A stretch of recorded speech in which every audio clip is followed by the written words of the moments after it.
Thank you very much. I hope you clap when it's done. We're going to do a little bit of an experiment. There's no time to try something new that in front of an audience. So I want to talk a little bit about how we answer the big questions, but I also wanted to take a very playful approach to it. Who in here is in technology? Raise your hands. That's not raising your hands. That's raising your hands. All right.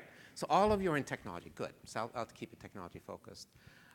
So how do we do this? It's really about this. I'm going to talk a lot about IT because I'm in IT. But why do we do it? It's to answer the big questions that can save humanity one day. Should we one day have to export humanity to somewhere else? Are we alone? We don't know. I'm going to talk about some exciting things at the end that we discovered recently. Where did the universe come from? Where is it going? Who saw the keynote this morning? That was great. Talk about exciting. So things are happening. It's like we've been sleeping since we landed on the moon, and now we're really making progress again.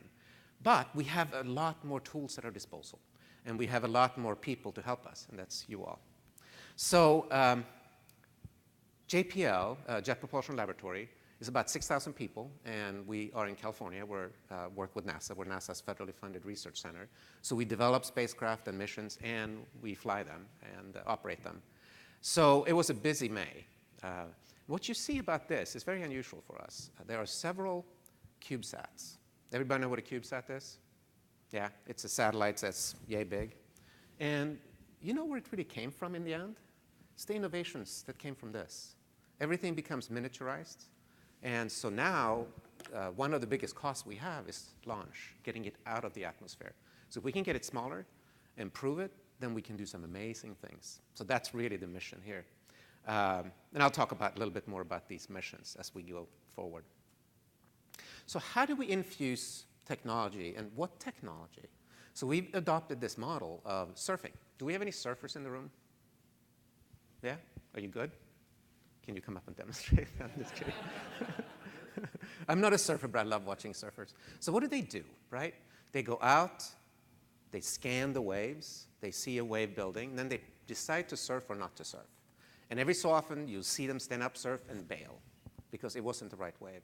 Technology is like that. It's wave after wave after wave. So what do? So we need to enjoy the benefits of surfing. So that's really the user experience. That's something that's changing dramatically in a wonderful way because it's all about the user experience. I'm talking about IT, but beyond IT. So then we need to leverage the power of the wave, which is the back end. The wave is very powerful. Can we surf it all the way in? And then the key question, are we doing it? Are we spending time doing it? Who works in an enterprise of 1,000 people or more? Okay, raise your hands proudly again. Okay. Who's doing a startup today? Okay. Who's working in an enterprise of 1,000 people or more, and you're doing startups inside that enterprise? Okay, not so many. JPL really is an 80-year-old startup, very entrepreneurial. Everything happens at once. How do you coordinate that? So, what is this? Sydney. What else is it? What else is it? It's upside down. No, you got me. If this man had known that 100 years later, all those lights be all over the world, would that have just panicked him? So would Edison have said, oh, I got to do this right, I got to plan it? Instead, he found that we all know 1,000 ways to design a light bulb. That didn't work. So it's the iteration, and it's not getting panicked because it's too big. So I look at technology waves. I'm kind of our internal futurist. And I look at it about 3 years and now 10 years in the future. And I just finished that. So what I'm going to show you is the next technology tsunami. All of these waves built to one thing. And this is the thing that's going to help us on the big questions. It's this. It's built-in intelligence everywhere. You heard of AI recently, like 100 times today? It's hyped, but hype is a good thing. It means venture capital is flowing in, means we can take advantage of it. So we have one way of working that we believe is going to cut across all of this. And this is the user experience and taking advantage of new technologies that you will build and help us take advantage of. So we still use whiteboards. They are perhaps a digital whiteboard now, and they're in different databases. So it creates a lot of data. So we need to store those data in a data lake that we can take advantage of. And where is that data lake? Cloud. Cloud computing is the basis. It's the thing that makes all this possible. Now, what's interesting here is how do you interact with computing? Remember the user experience? It's about being able to type to it, click through it, touch it on the big screens, or not touch it, use gesturing. It's about talking to it, hearing it, and then seeing it on a big display or through your augmented reality glasses, sensing it through thousands of Internet of Things sensors, and soon think it, all at the same time, because that's how we interact with each other. So can we do that with a compute system? And I'll show you some examples. But that's then makes for a great user interface. How do you make the experience powerful? You apply AI. So it's this built-in AI, machine learning, deep learning, and I'm going to repeat this a few times. What is AI? Who cares? It doesn't matter. It's what we do with it. So don't get stuck like we do. We're scientists and engineers, so we argue what it is. We should argue about what do we do with it. And I'll show that if that's what you choose, because this is going to be a bit of an adventure. So I listed IA. It's about intelligent assistance. It's about having the person in the middle, and the person is getting augmented with all of this data and all of these capabilities. And we'll talk about that if that's what you choose. So here are the technology waves. So that's kind of vague. But since you raised your hand, you're technology geeks, just like me, let's dive under the cover. What does it mean? So I'm going to go through it, and then I'm going to ask you all, what do you want to hear about? And then we're going to customize this adventure and talk about those things. But first of all, so I'm going to go through that, and I'm going to ask you a couple questions. Cybersecurity challenges. It's really about cybersecurity challenges at scale. So it's authentication, it's encryption, it's all of those, putting your card in the computer if you work for a big company. It's about blockchain. It's about denial of service attack, protecting us automatically. Accelerated computing. Who knows how to program a GPU? Even if it's shaky, raise it. It's what we need to do. Next year, when I ask you who knows how to program a GPU, you're all going to raise your hand and ask, why am I asking such a stupid question? Neuromorphic computing, quantum computing we're starting to play with, and of course high-performance computing. We don't have to own it anymore. We can just rent it, and that's the cloud computing. Software-defined everything. So everything is becoming a programming problem. Who's a programmer in the room? Okay, about half of you. Next year, you all raise your hand, because programming is changing. It isn't just slinging Java code anymore, or Python. It's configuring everything. It's programming your 3D printer to have new materials. So it's especially about software-defined networking. And Paul Averill, would you raise your hands proudly? He's working on software-defined networks for JPL, so if you're interested in that, we really think that's where it's going. If the network is the computer, then configure it, change it all the time, and you can save a lot of time. Not just our inside network, but the networks in the clouds, so you can make interesting things happen. Self-healing network, distributed. That's for the developers. On the other side is ubiquitous computing. It really means this is your augmented brain, the smartphone. It's your smartwatch, your smart glasses. It's becoming augmented humans, and it's really going to help us. So we've done quite a bit of experiments here. Internet of Things and natural user interfaces, really powerful. And what I'm going to show you with these things is this is not rocket science, forgive me. This is about what you can do in your companies. Applied AI, it is what it sounds like. It is taking advantage of it. We've done quite a few experiments, and I have one in particular that I think you will be able to use tomorrow. Then new habits. Millennials are new. I have kids, millennials. They are cord cutters. They don't have a fixed phone. They don't have a fixed TV, so they use internet. Why do we have to have it in a conference room? Why do we have fixed wires? Why do we have closed office space? Why don't we have open space? So it's really different. And how about crowdsourcing? Everything now is becoming participatory. So those are the 6 waves.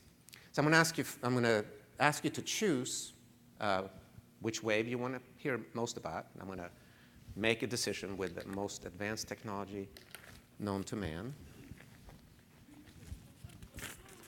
This is digital paper.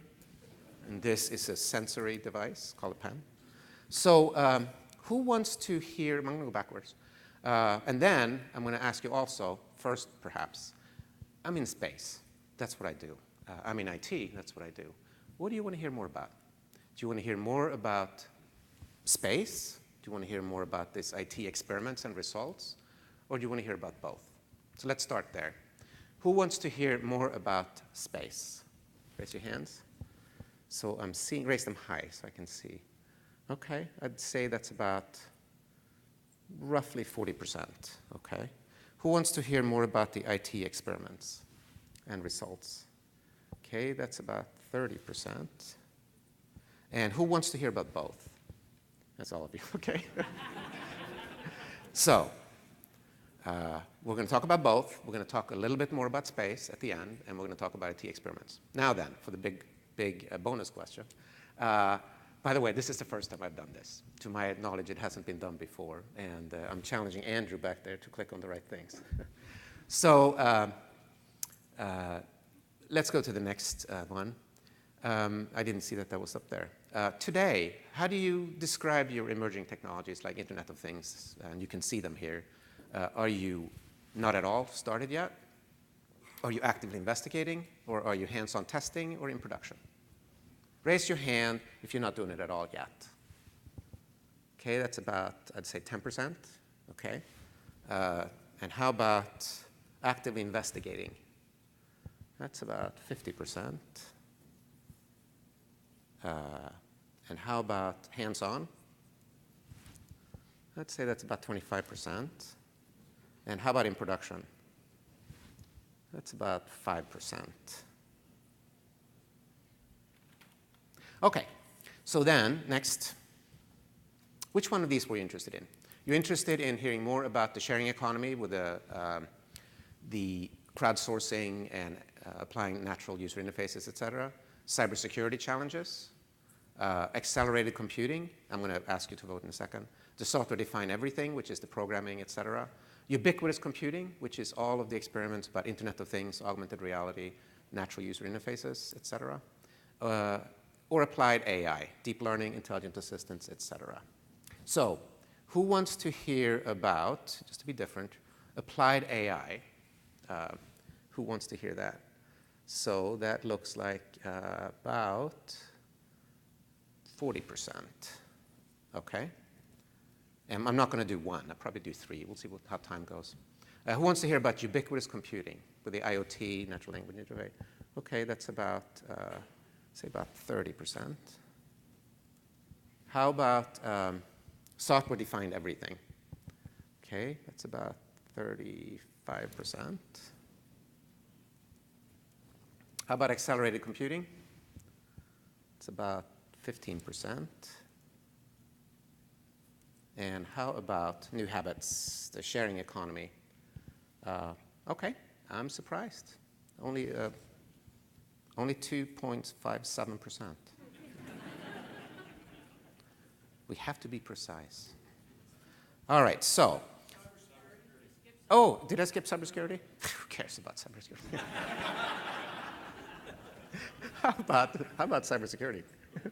Okay, that's about, raise it again. Okay, that's about 35%. Okay, so let's start with, we'll do it in order, AI. So Andrew, are you going to be up to the challenge? He was. He clicked on the right thing. So part of the challenge here is I can't click on my own, and that's a little tricky. But I have this. So we're going to talk about AI. And remember, this is, what can you take with you home? What can you do tomorrow in your companies? I'll talk a little bit about what we do in space, of course, but there are many, many examples. Raise your hand if you feel you understand AI today. Could you explain it to your boardroom? Could you explain it to your family? Not so many. So I'll go through a little bit.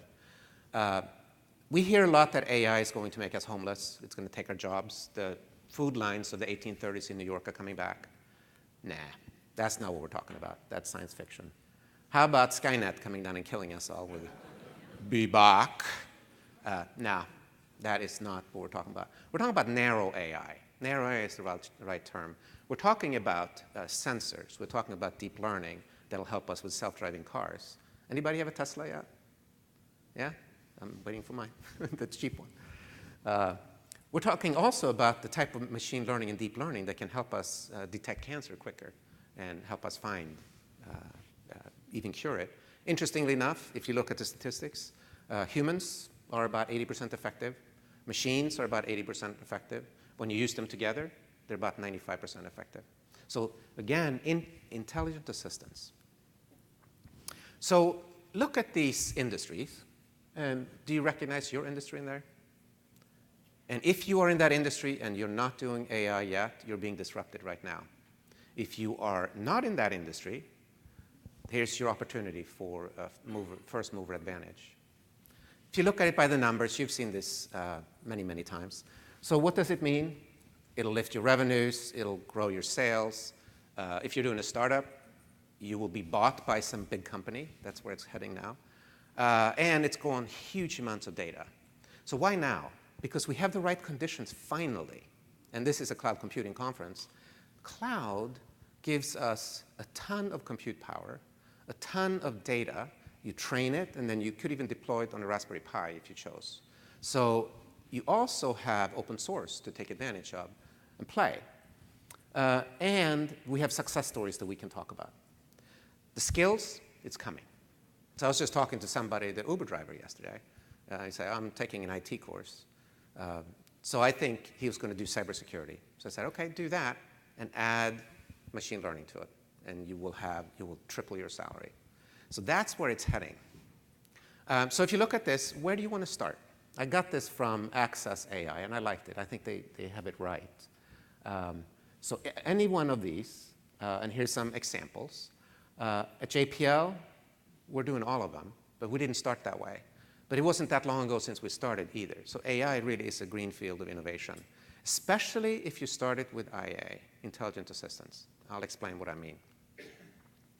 But deep learning is probably the big dog.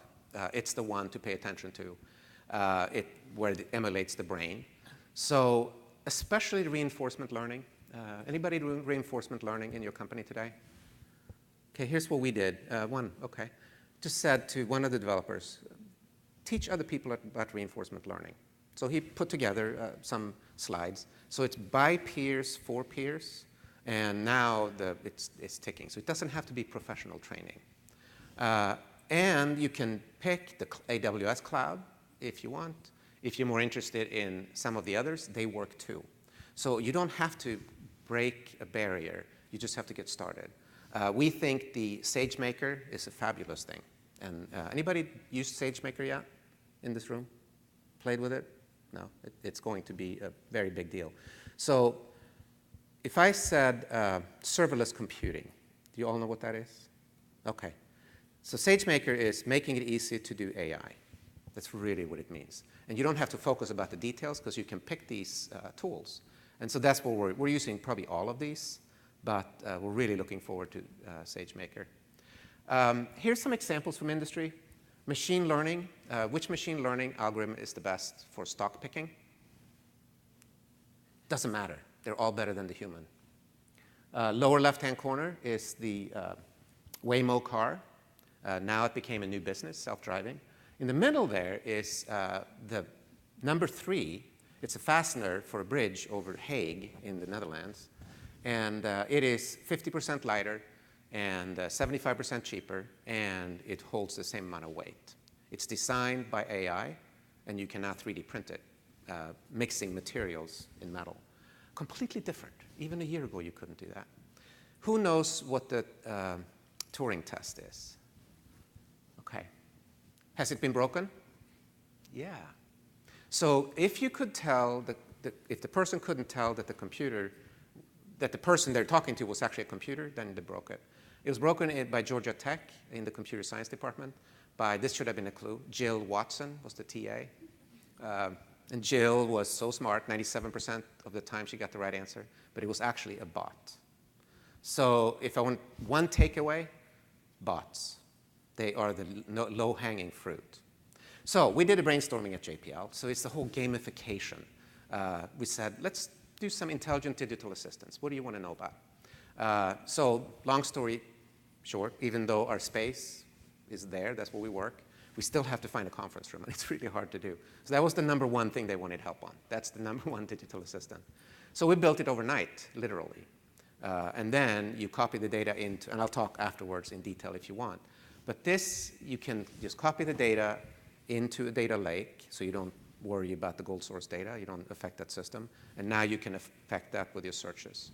So then what we did is we overlaid AI over time.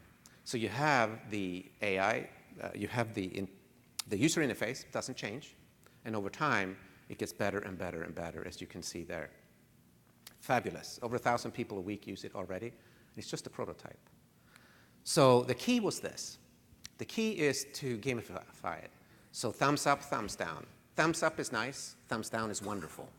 Because thumbs down means now they're telling you exactly, while they're working, what's wrong with it. Goes into a database, DynamoDB in our case. You can mine that. And if 100 people say this particular thing is wrong, now you just got your priorities. And you can move forward very, very fast. So we usually don't think that way in the enterprise, but startups do. So thinking like a startup is key. So we think these are the golden rules, and here are some of the bots that we have built, or intelligent digital assistants. And the other key to this is you can talk to them.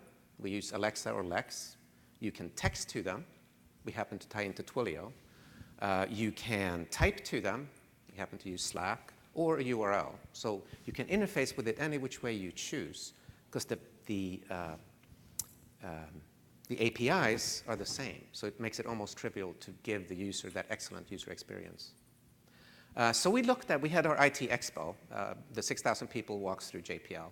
And we said the day before, we said, I wonder if we could do a face recognition thing the day before. So Mick Cox said, OK, I'll try it. So this badge is the actual badge. It's actually that fuzzy. It's 11 years ago. And it's a bright tent, and it found me easily. We have two maternal twins. I can never tell them apart after 11 years. The computer told them apart every single time. And that's one-day prototype. We use recognition for this. Then we said, I wonder if we could count the people who come and go. So we bought some Raspberry Pis and cheap cameras, hung them in the ceilings, and then found some software on GitHub and talked to the AWS team and said, how can we use that? And with less than 1 week of work, we were able to do it. So we got all kinds of insights.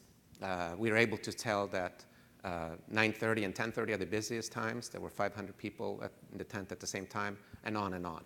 So for traffic control, for being able to have our guards have a red and a green light, if I'm recognized, I don't have to hold my badge out.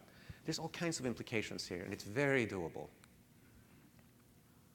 So can we use it for actual space missions? Yes, we can. We used analytics to be able to interact with billions and billions of data points from space. But could we use AI? So 4 billion values. SMAP is circling the Earth, looking at water. And if you can you can take the previous tracks or orbits as training data and compare it to the recent track. There's actually some anomalies in this data. It's obvious to all of you, of course, being technologists.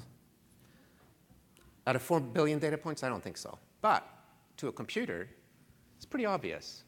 So even in the prototype, we found 85% accurate to find the anomalies that people found.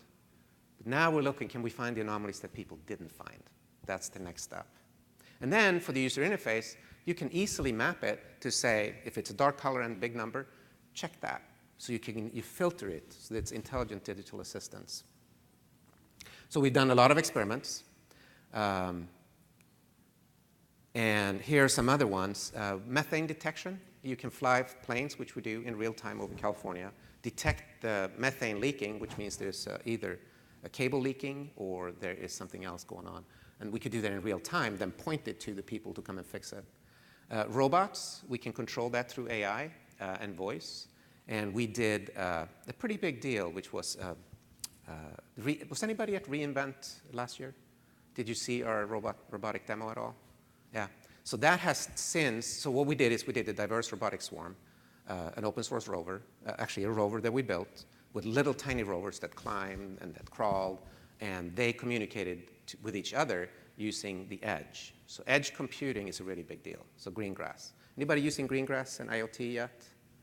It's a tremendously big deal, so I would recommend it. So the next thing you wanted to hear about, in order of priority, was cybersecurity. All right. So cybersecurity, if you think about cybersecurity, it's a huge challenge. So it's the intelligent digital assistant, and it's AI on the background.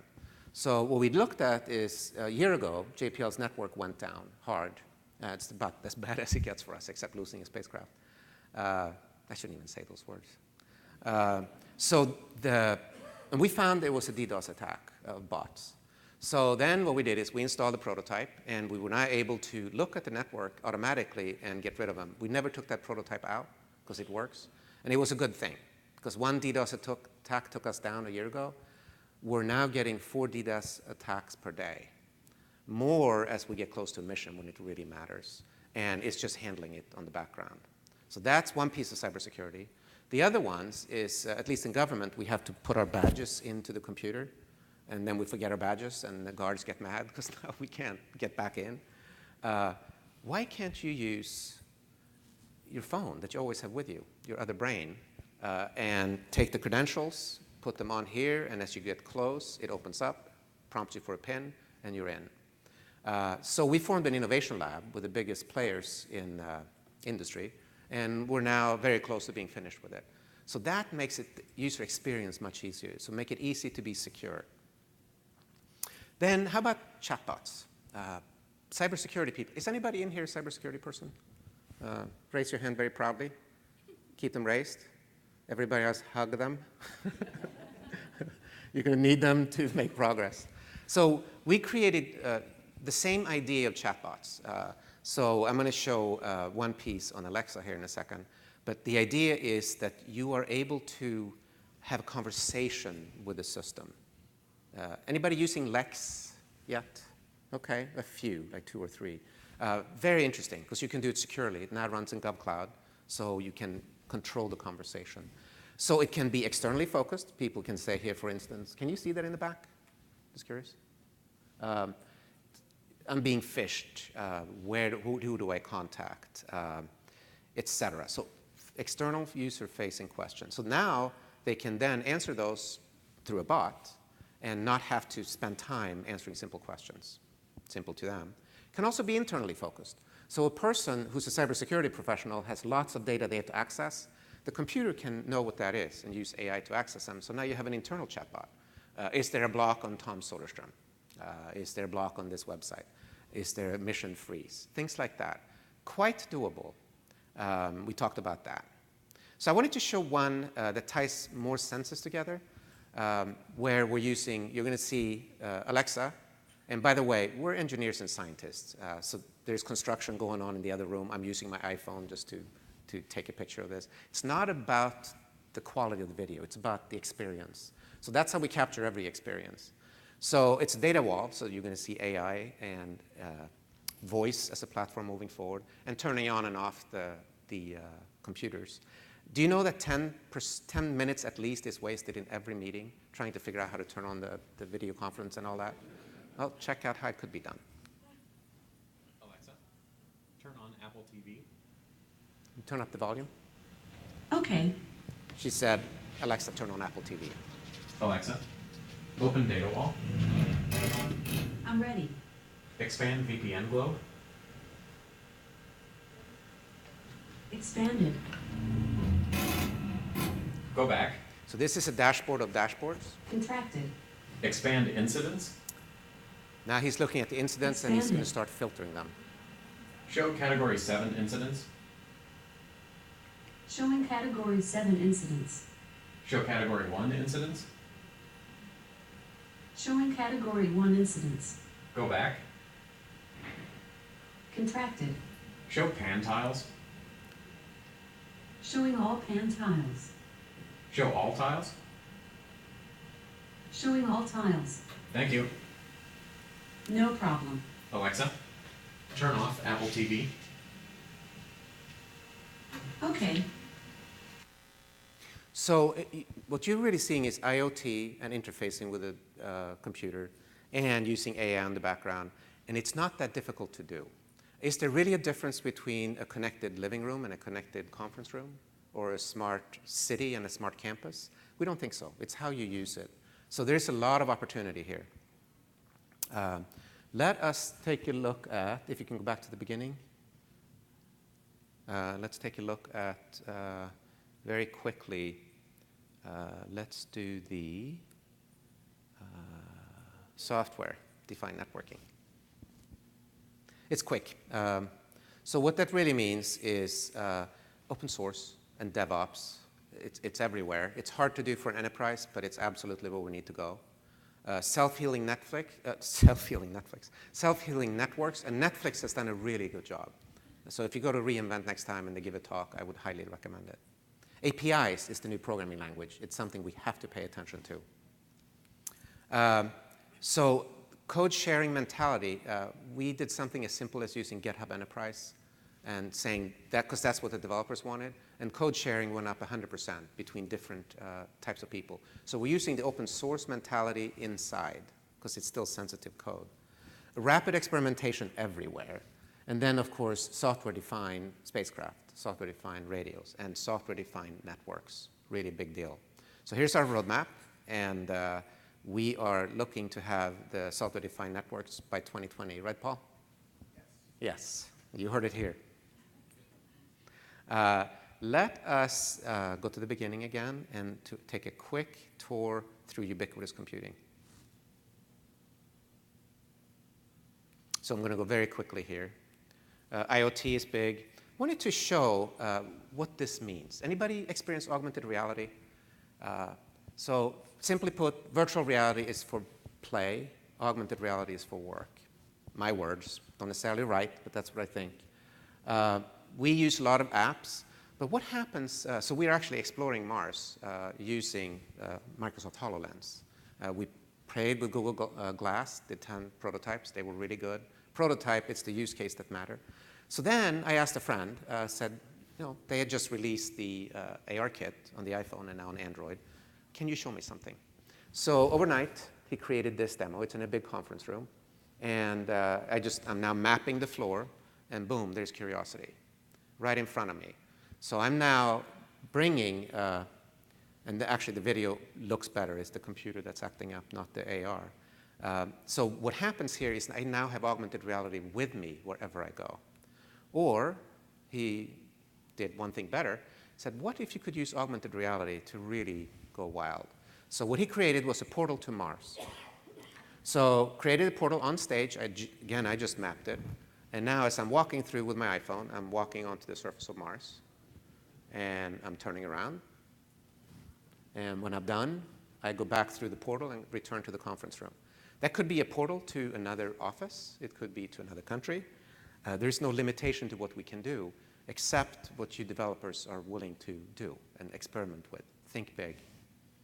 And Alexa, what's interesting about, anybody have an Amazon Echo at home? Okay. When you get home, do this very complicated procedure. Install the software. Say, Alexa, enable NASA Mars. And now you can ask any questions you want about Mars. The big deal for us was this is really serverless computing. We did not have to care how many servers does it take. And we did not have to build for scale. We would usually build for worst case and buy worst case. And it was 100 times cheaper to operate. Over 5 months and 1 million questions, it cost us $19.04.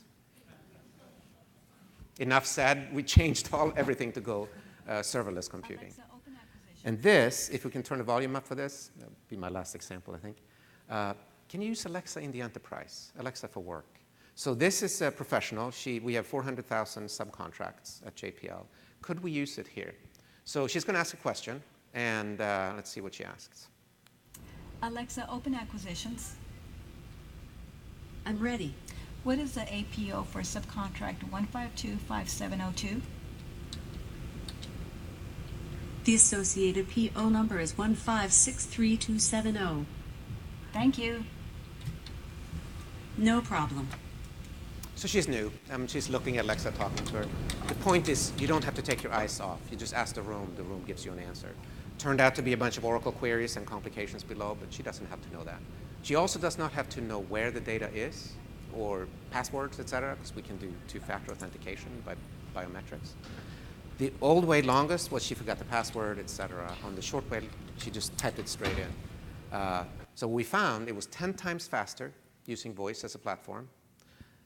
And if we looked at the customer satisfaction, number 1 there, still they were not happy, even though we answered all the questions perfectly. So what was wrong? You don't speak the way you type. You want a conversation. So once we figured that out, we changed it to, Alexa, I want to know about subcontracts. OK, what do you want to know? I can answer when was created, et cetera. So you have this conversation that we later built into all of our chatbots and intelligent digital assistants. And now everybody is super happy. So let's go to space. So before we do here, we didn't cover new habits. We didn't cover, I think that's about it. It's really, we can talk about that after, but let's go to space. I want to talk about space because you wanted to hear about that.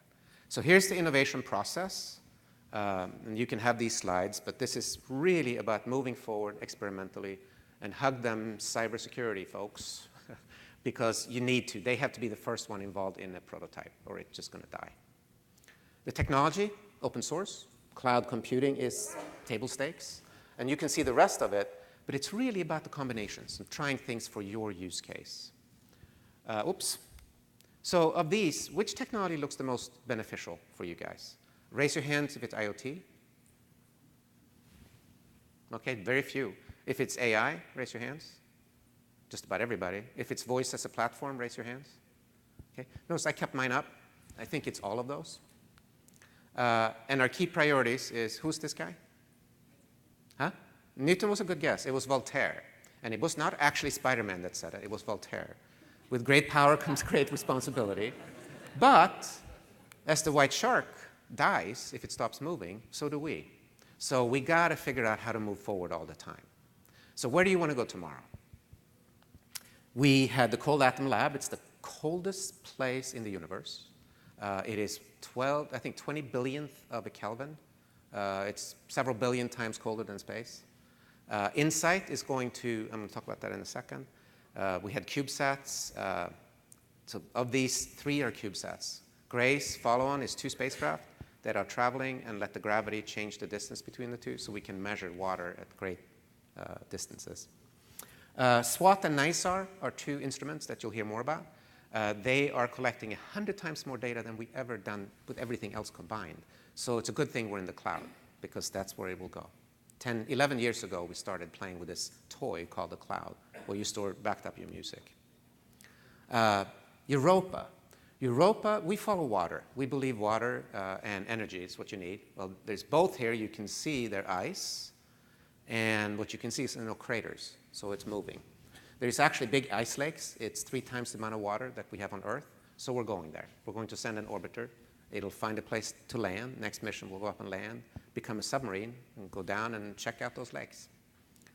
That's what we're doing. Mars. We just launched InSight. That was one of those 7. It's going to drill into the surface, and it's going to measure earthquakes, or Mars quakes, and also understand what the inside looks like. Did you hear about this? Did you hear that we actually found organic matter last week on Mars? It's pretty damn cool. We've been looking and looking, and what we found was methane, and we found it on the ground, and that was that interesting formula there, but also in the air, and it's cyclical. So something is replenishing the methane. What is it? We don't know, but we're intensely curious.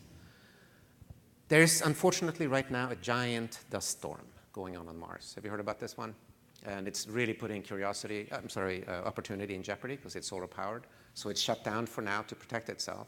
This dust storm is growing and growing. So what you saw here is what's passing over and where the things are located. We hope it survives. It could sandblast the solar power panels. So we'll see. But these dust storms is something we have to learn how to deal with. So Curiosity went up there. Did Mars house life? We don't know. 4 billion years ago, Earth and Mars had the same conditions for life. And we now found in this 4 million year rock organic material. So we don't know, but we're going back. So we are now sending out Mars 2020. And this is what it looks like. It looks very much like Curiosity, but the insides are very different. It's a science experiment looking for organic material. It's going to have a giant robot arm with different instruments. What's different, it has bigger wheels, so it can go steeper. It also will make oxygen, so that when Matt Damon is up there next time, he has a place to go breathe. It will also have microphones, so we can hear the sounds of Mars. It's also going to have a little buddy. It's going to have a helicopter with it.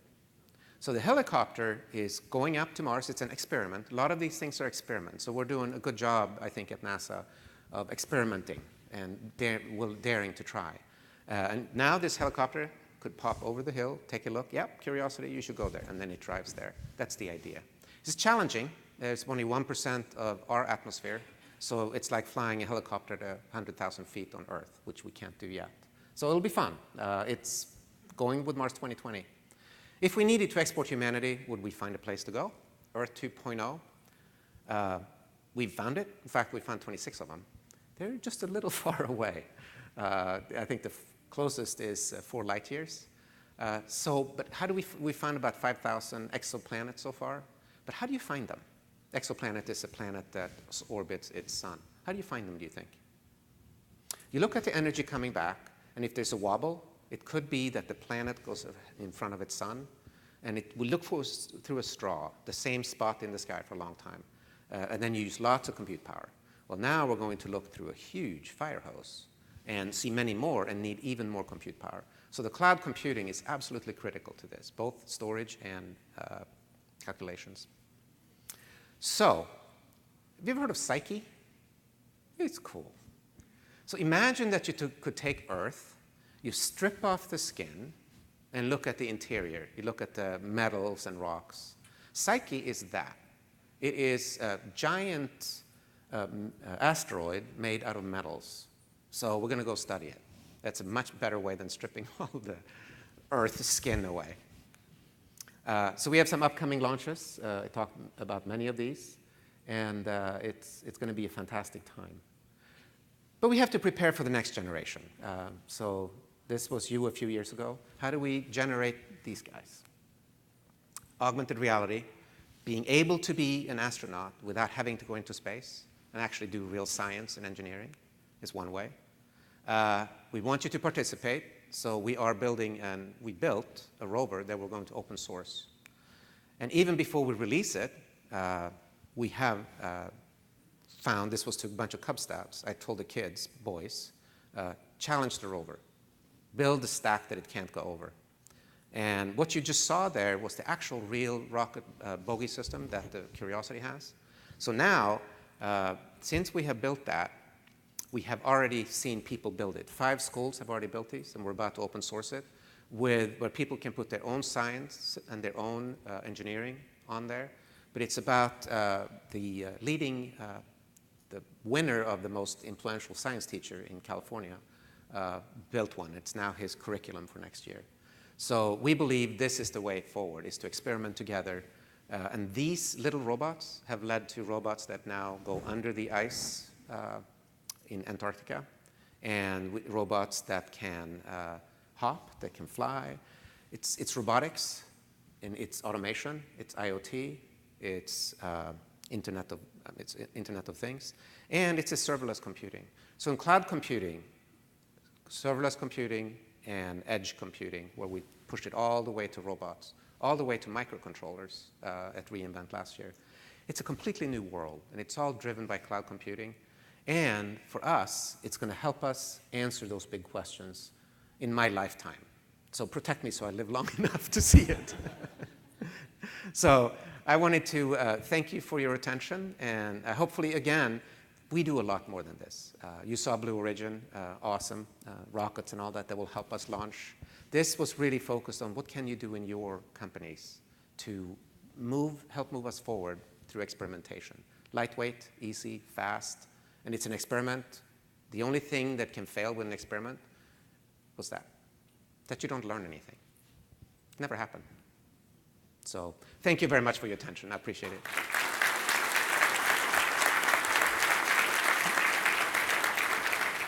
Thanks so much, Tom. As always, every time I feel like I'm starting to think a little bit bigger, I come and get humbled by the folks from JPL.